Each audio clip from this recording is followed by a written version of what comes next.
I'd like to thank our reader, Pat Faveron, and also the wonderful music by Jesse and Amy, and our CSL music team as well. Many of you are aware that I have been involved in A Course in Miracles for many years, and especially these last 2 years where I've been truly delving into it.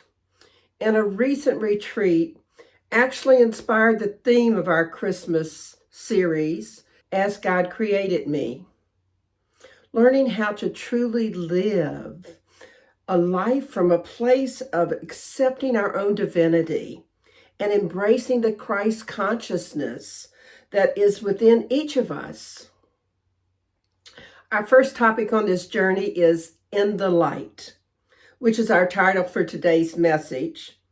And today is about living every day in the light. And of course, I have a question for you. What is the one choice that you can make today to open yourself to knowing that you are the light of the world, to climb higher and closer to the light when in fear, and to develop habits and spiritual practices which allow you to embrace the light and dispel the darkness? One more time. What is the one choice you can make today to open yourself to knowing you are the light of the world, to climb higher and closer to the light when in fear, and to develop habits which allow you to embrace the light and dispel any darkness? So we opened our service with the song, This Little Light of Mine, and I'm curious, how many of us really let our light shine? How many of us live in the light in which we were created? I sometimes wonder why each of us fails to remember the words of our meditation song. It reminds us, where I am, God is. Where I stand, God is standing strong. Where I breathe, God is breathing life in and out and through me, as me. So if we believe that God is breathing life in and out and through each of us, would we hesitate to let our light shine? To let the God within each of us shine through us? I rather doubt it. And yet I know that I sometimes fall short and I hide my light under that bushel basket. I forget that light which shines within me and I hide it. I hide the me that God created, that God is breathing life into each and every moment. Lesson 237 of the Course in Miracles says, now would I be as God created me. And there's a wonderful prayer in that lesson that I plan to share with you later. I do invite you this month to embrace being as God created you, right here and right now. Because you are the light of the world. As we enter this Christmas season, we witness the colorful decorations, the family traditions, the cultural conditioning that captures us and lifts us into this joyful anticipation. Or for some of us, it might touch a sadness. This season, however, reminds us of the birth of Christ and can be a powerful opportunity to call upon our ancient wisdom and those teachings and spiritual practices. It can be an opportunity to accept the perennial invitation to step through the threshold of consciousness. We do this by consciously invoking and giving birth to the Christ consciousness that lives within each of us. The great teacher proclaimed, we are the light of the world. We are the light of the world. Now, the decree set forth did not say, one day you'll be the light of the world, or suffer, and eventually you'll be the light of the world. You'll earn that right. He simply expressed what is true for each of us, what's already an established truth of our being, that we are the light of the world. What lives within all of us awaits a light within us to be experienced and expressed. And this requires truth on all levels. As we examine the light of this season, let us each remember what the Course in Miracles tells us. The sign of Christmas is a star, a light in the darkness. See it not outside yourself, but shining in the heaven within. And accept it as a sign the time of Christ has come. If we think we can guide our brother aright while our own feet still walk in darkness, we're badly mistaken. We must first clarify our own vision. Then we become as lights, lighting the way for others. Let me repeat that. We must first clarify our own vision. But can we teach a lesson that we have not learned? Can we give that which we do not possess? Jesus tears the mantle of unreality from the shadows of hypocrisy, winnowing from the soul of sham and shallowness its last shred of illusion. We cannot see reality until our eyes are open, until the light of eternal truth has struck deeply within our own souls. Fannie B. James, in Selected Bible Readings, wrote this: "The day of light has come, in which we know our oneness with the all. Since there is but one substance, one mind, one life, man must be in eternal unity with the one that is all in all." What I know is that I can be and do whatever it takes to walk each day in the divine light and be exactly who I've come here to be when I embrace everything that comes my way, and when I learn to rely on those who love me and whom I trust to help me when I forget that I am an expression of the divine with a huge toolkit for living.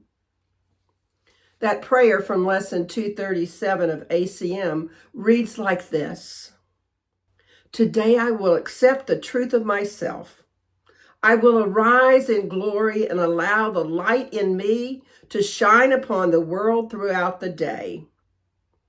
I bring the world the tidings which I hear as God my Father speaks to me. And I behold the world that Christ would have me see. Christ is my eyes today and the ears that listen to the voice of God today." What a fabulous prayer. So how might we allow our eyes to be the eyes of Christ, our ears to hear the voice of God, our hearts to be open to allow the light in us to shine upon the world today? It takes practice and paying attention to those little nudges that come our way. There's a story from This Life is Joy by Roger Teal, and it talks about a man who was excited that winter was already over and he could fly his classic airplane again. I know my son is like that. He loves to fly and loves it when the weather is nice. His was an older single-engine plane, and it had a control stick instead of a wheel. He got the engine tuned up, he taxied the plane, and he had a perfect takeoff. Not only that, it was a perfect day. But the control stick started to wobble dangerously. He checked everything, and everything seemed to check out okay. He had never experienced this before, and suddenly he was struck with this thought: What if something crawled into the tail section and is gnawing at the control cord that runs from the control stick to the flaps and the rudder? Now, if that's the case, and the lines get severed, I'll lose control of the plane and crash. So all of a sudden, he pulled the control stick back as far as he could, and he went into a steep climb. He started getting dizzy and noticed the wobbling had ceased, so he leveled off and eventually brought his plane to a soft landing. Once he was on the ground, he went to inspect that tail panel. He found 3 rats who had suffocated during that steep altitude climb. And when he looked at the control lines, they had been gnawed nearly in half. If you want to stop the rats from chewing at your control cords, you've got to climb higher. The man in the plane with the rats chewing on the control cords lived because he climbed higher and because he listened to that little nudge that said, "What if?" Now is our time to embrace the living presence, the light that lives within each of us, and climb higher into that light. Climb higher, releasing any darkness within ourselves and allowing the light to shine forth. The infinite presence awaits our recognition and direction. We know from this philosophy that whatever we consistently and habitually dwell upon will continue to produce itself in thought, feeling, habit, and experience in our lives. Did you know that each person experiences about 60 to 70,000 thoughts per day? And about 90% of those are the same ones we had yesterday. Our philosophy is called New Thought for a reason. It invites us to create enough space and clarity in our own awareness to invite a new thought, and then to work with that new thought until it becomes a habit, a new way of being, a new way of us acting in the world. So what might your new habit be to let your light shine? Oh, and by the way, there's never any private good in this. Let me explain that. Everything is movement. Everything we can take hold of and analyze, all the things in the physical world of form, are just a certain rate of vibration and are an effect. Did you know that quantum physicists recently declared that what we see with the eyes of our body in this world is truly an illusion? An odd space experiment confirmed that, as quantum mechanics say, that reality is what you choose it to be. Physicists have long known that a quantum of light, which they call a photon, behaves either like a particle or a wave, depending upon how they measure it. And now, by bouncing those photons off of satellites, a team has actually confirmed that an observer can make the decision, even long after you would think that they could make that decision, to determine whether it's going to be a wave or a particle. That might seem a little counterintuitive, but to me it's quite fascinating. Don't worry, I'm not going to talk much more about quantum physics. But if we could truly see the truth, it's all vibrating light. The world of effect is all around us. Our lives are our personal laboratory, an indicator of our vibrational frequency, of what light we put into the world. The consciousness that by thinking created what we are experiencing today can also be unconstructed by unthinking it. With the truth being known, what simple, small, short practice can you use in your life to assist you in creating an experience of freedom, of health, of abundance, of love, of shining your light? The revelation of your Christic consciousness blesses everyone. Have you ever gone into a dark room and turned on the light? Or lit a candle and brought it into the room with you? Light is not selective. You cannot tell the light to shine in one spot and let the spot right next to it be dark. It doesn't work that way. In the same way, we can't tell the sun to shine in only parts of the world. And while I know that clouds can block the sun, we still know it's shining behind those clouds. It is not selective. And the same is true of bringing our light of Christic consciousness to the world. There is no private good. When we allow our light to fall upon the world, it touches everyone around us, whether they acknowledge it or not, or even notice it. When we give birth to our divine nature, to our Christ consciousness, we become the light of the world, and we bless and inspire those people around us that have eyes to see and ears to hear. This infinite vibration of the Most High requires direction to be utilized effectively, intimately, and creatively. When we have consistent and powerful spiritual practices in our lives, we're better able to lift the shroud from our awareness and open our spiritual eyes.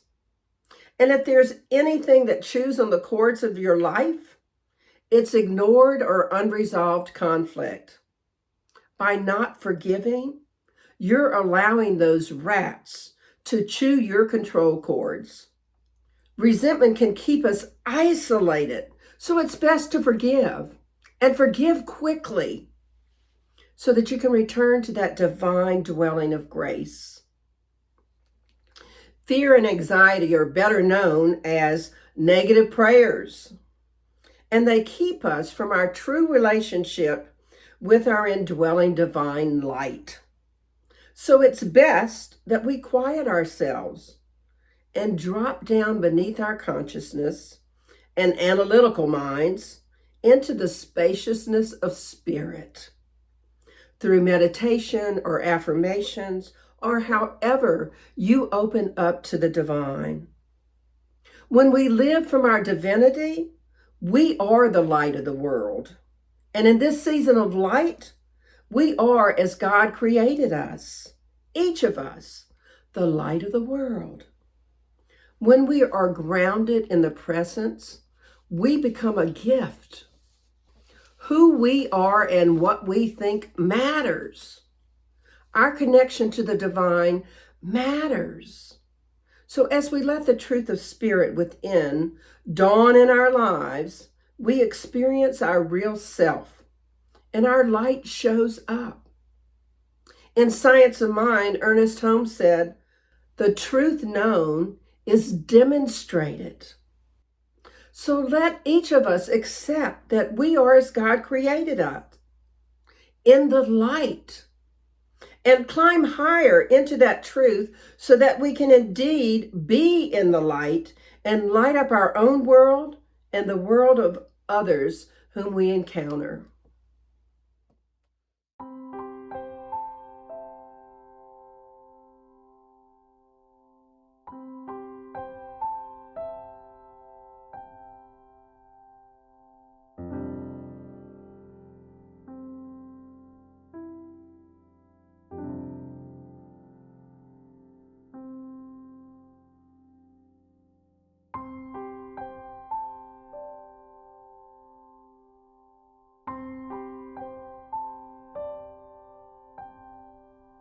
So in summary, how might you learn to live in the light as God created you?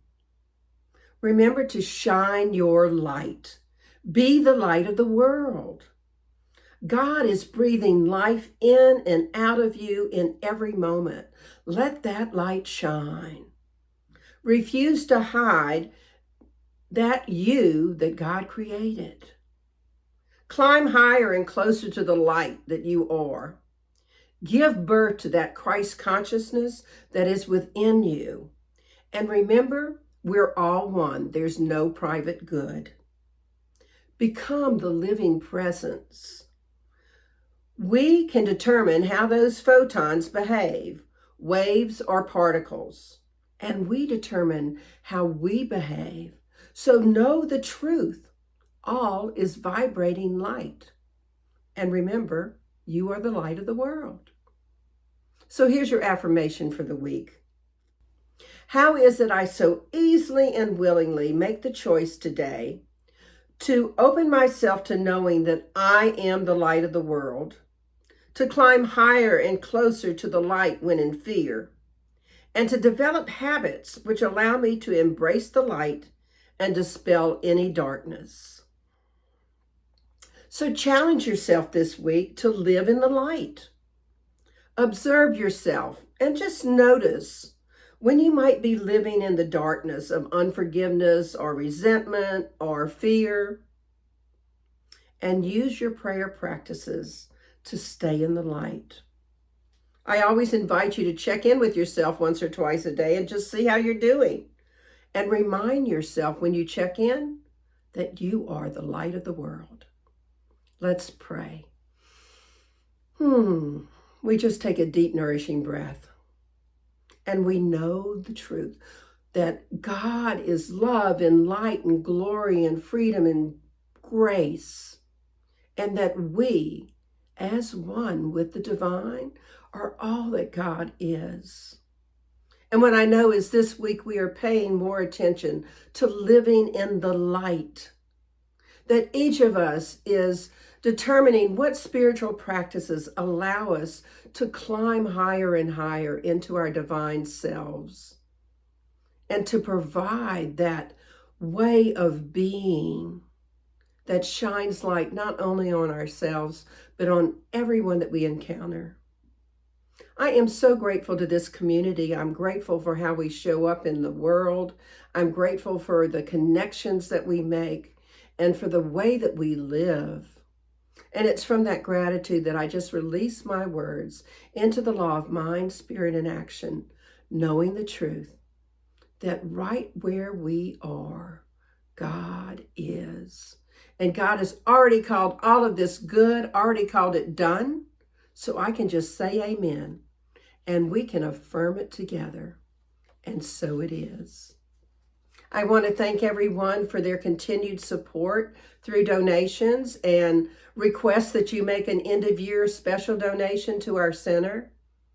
I am so grateful for this opportunity to continue to be in service and to come every Sunday into your homes. Thank you so much. Enjoy our offertory song.